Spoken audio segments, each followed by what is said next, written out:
So the evolution of an idea, it started in 1999 when I met with the president of Wadsworth Publishing, which is a major communication publisher in the US, and now it is Cengage Wadsworth. And she asked me to work on a textbook, mainly a global communication textbook. I took up the idea and started working on that, and the book was published in 2002, the first edition. So as you know, global communication is rapidly evolving, changing. So by the time a book is published, information is outdated. One of the challenges was, how do I update faculty, students who use the book? And the book, the second edition has been released, and it has also been translated into Chinese, and the key textbook in China is global communication. And the second edition there has also been released as well. And in order to keep the students and instructors up to date, I established a resource, a website called Global Media Monitor. So Global Media Monitor can be used by instructors and students to keep up to date with the information contained in the book. And each chapter refers to this site as well. So although this focuses on mainly global communication and global media, I said, well, this is not sufficient, because again, from my perspective, everything is interconnected, interrelated. So I established another website called My Global Village. My Global Village is your global village. And in this website, again, a resource site, we have included information about education, health, environment, science. So we go beyond media, communication, and globalization to help educators and the students. Again, the key is to share information and to make it easy and available to instructors and students to access the information.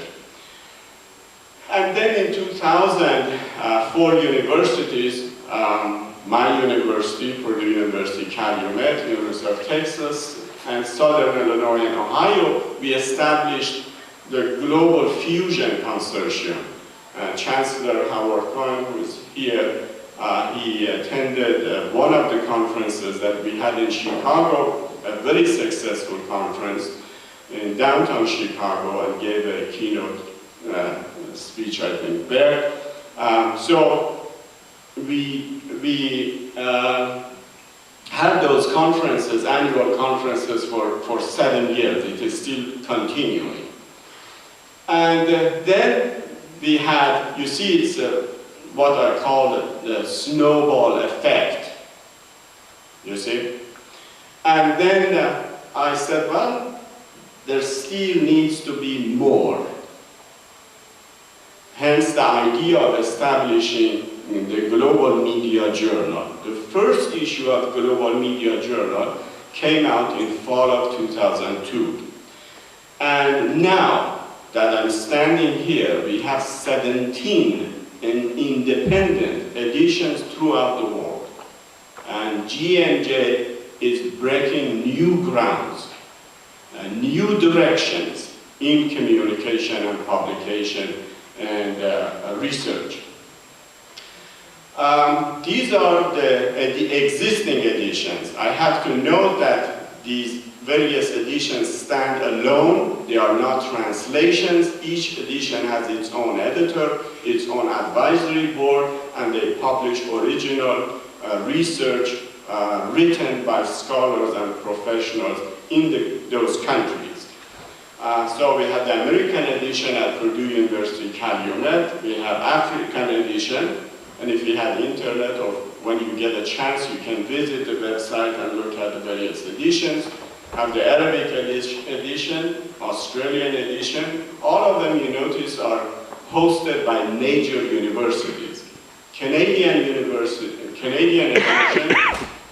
One of the positive aspects of digital technology and digital publications is that they give us a lot of flexibility.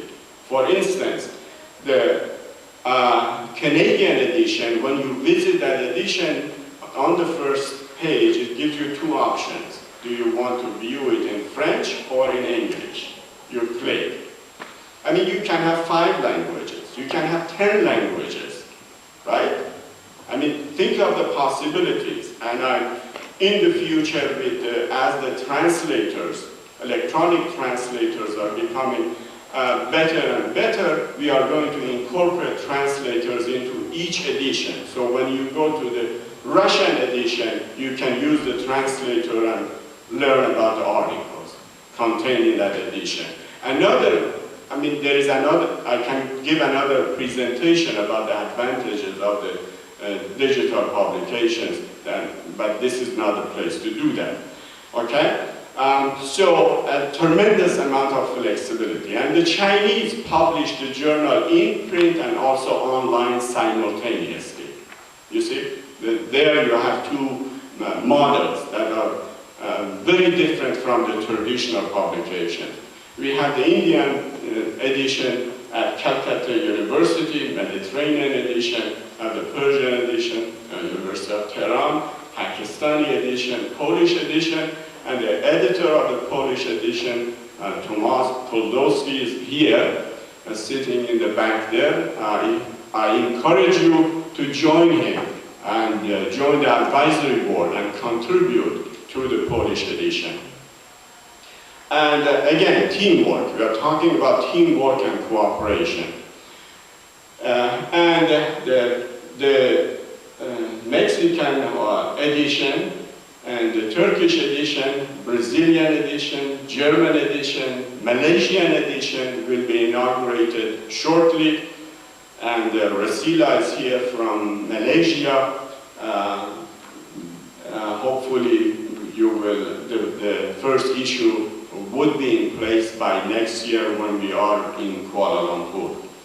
And then the Russian edition is at the Southern Federal University, and Spanish, Portuguese are coming up. So soon, within the next few months, we'll have 20 editions of this journal. It is rapidly growing. That indicates that we are up to something important. So that's one element. And then, this is, I mentioned the Global Fusion. These are some of the editors of the journal who were at the conference in Chicago. And then for each edition, we had wonderful inaugural ceremonies. And this is the Chinese edition at Tsinghua University in Beijing. We have Indian edition, wonderful. Look at the audience there. There were hundreds of people. The auditorium was packed.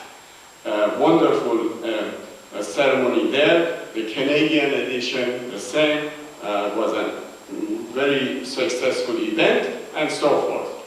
Now, another unique thing that we did was, because some people still like to see articles and research results in print, so I worked with a publisher. Now, every 2 years, we publish the refereed papers published in the American edition in book format.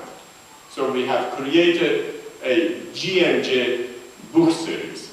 We have already published 2 for libraries or those who like to have a paper copy. And then, I established a global media studies with the State University of New York, and these are some of the books published under that series. And then, with my good friend, Kamran Mofid, Chancellor has met him, I think it was in Oman, and so Dr. Obaid Al-Shaksi from Oman, who is here, sitting in front, they have met him, and together we do another annual conference. It's called Globalization for the Common Good. Now, this conference really focuses on intercultural and international and interfaith issues.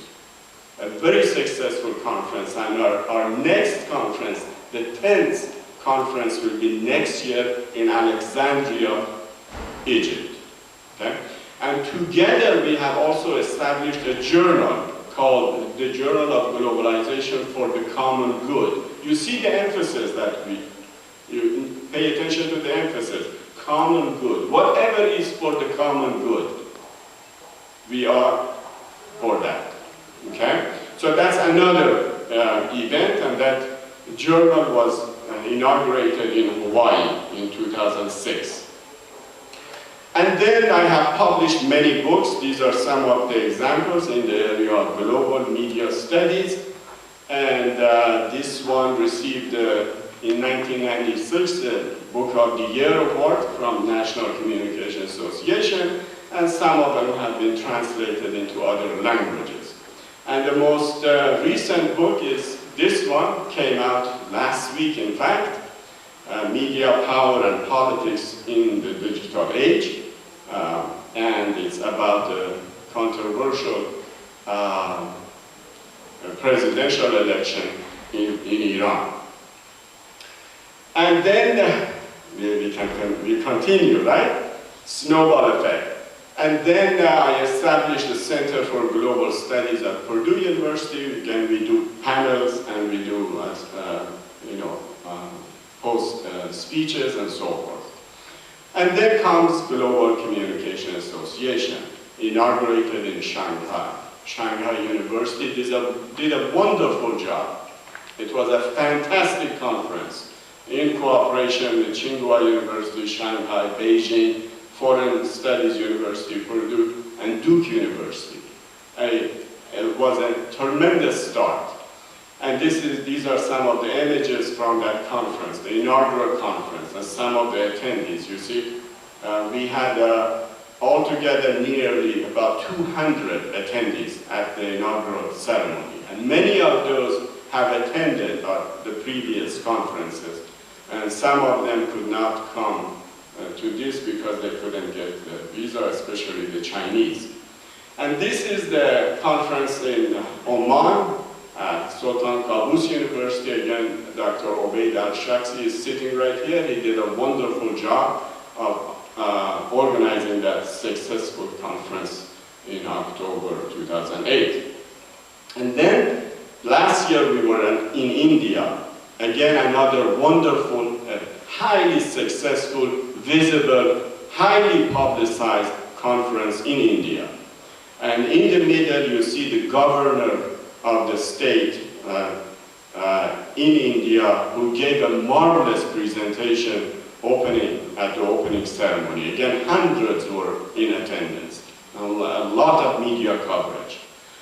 And you can see the banner in the back, right?